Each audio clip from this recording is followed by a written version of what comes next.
మీ business ని develop చేసుకోవాలని అనుకుంటున్నారా? అయితే వెంటనే సంప్రదించవలసిన ఫోన్ నంబర్ 7729969299. గత 10 ఏళ్లలో ఎన్నడూ లేని విధంగా దావోస్ పర్యటనలో తెలంగాణ రాష్ట్రాన్ని రిప్రజెంట్ చేసి 1,78,950 కోట్ల ఇన్వెస్ట్మెంట్ని తెలంగాణ రాష్ట్రానికి తీసుకొని వచ్చి రైజింగ్ తెలంగాణకి ఒక డైరెక్షన్గా ఒక గేమ్ చేంజర్ లెక్క వ్యవహరించి ముందున్న తెలంగాణ రాష్ట్ర గౌరవ ముఖ్యమంత్రి రేవంత్ రెడ్డి గారికి, అదేవిధంగా ఐటీ శాఖ మంత్రివర్యులు శ్రీధర్ బాబు గారికి, రైజింగ్ తెలంగాణ యావత్ బృందానికి, తెలంగాణ రాష్ట్ర ప్రజలందరి పక్షాన, విద్యార్థుల పక్షాన, ముఖ్యంగా తెలంగాణలో ఉన్న యువత పక్షాన ప్రత్యేకంగా మీకు కృతజ్ఞతలు తెలియజేస్తున్నా.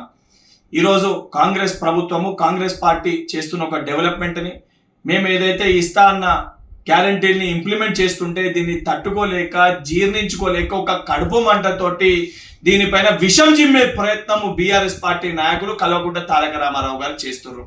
వారి యొక్క కడుపు మంట తగ్గాలి, వారి యొక్క జీర్ణించుకునే తత్వం పెరగాలనే ఉద్దేశంతో డైజెస్ట్ ద గ్రోత్ అనే ఒక క్యాంపెయిన్ రన్ స్టార్ట్ చేస్తూ ఈరోజు ఈనో బాక్స్ని, ఈనో ప్యాకెట్లని కల్వకుంట్ల తారక రామారావు గారింటికి, కల్వకుంట్ల చంద్రశేఖరరావు గారింటికి నేను కొరియర్ చేస్తున్నా. అదేవిధంగా వారి కడుపు మంట, అదేవిధంగా మనం చేస్తున్న డెవలప్మెంట్ని వారు తట్టుకోలేక, జీర్ణించుకోలేక వారు చేస్తున్న దాన్ని జీర్ణించుకోవాలంటే తెలంగాణ రాష్ట్ర వ్యాప్తంగా ఉన్న కాంగ్రెస్ పార్టీ శ్రేణులందరితో కూడా నేను విజ్ఞప్తి చేస్తున్నా. ఈ ఈనో డబ్బాల్ని, ఈనో ప్యాకెట్లని కేసీఆర్ గారికి, కేటీఆర్ గారింటికి, అదేవిధంగా బీఆర్ఎస్ పార్టీ నాయకులు ఎవరైతే జీర్ణించుకోలేకపోతున్నారో వారికి కొరియర్ చేయండి. కనీసము మనం చేస్తున్న డెవలప్మెంట్ని జీర్ణించుకునే తత్వాన్ని ఈనో ప్యాకెట్ల ద్వారా వారు కొంచెమన్నా జీర్ణించుకుంటారు. దానితో పాటు మేము చేస్తున్న సంక్షేమాన్ని తట్టుకోలేక నోటికి వచ్చినట్టు బీఆర్ఎస్ పార్టీ నాయకులు మాట్లాడుతున్నారు.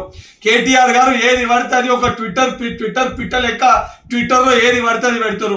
బిడ్డ, ఏదైతే తెలంగాణ రాష్ట్రాన్ని అభివృద్ధి పదంలో ముందుకు తీసుకెళ్లడమే మా ప్రభుత్వ ధ్యేయము, మా ప్రభుత్వ లక్ష్యము.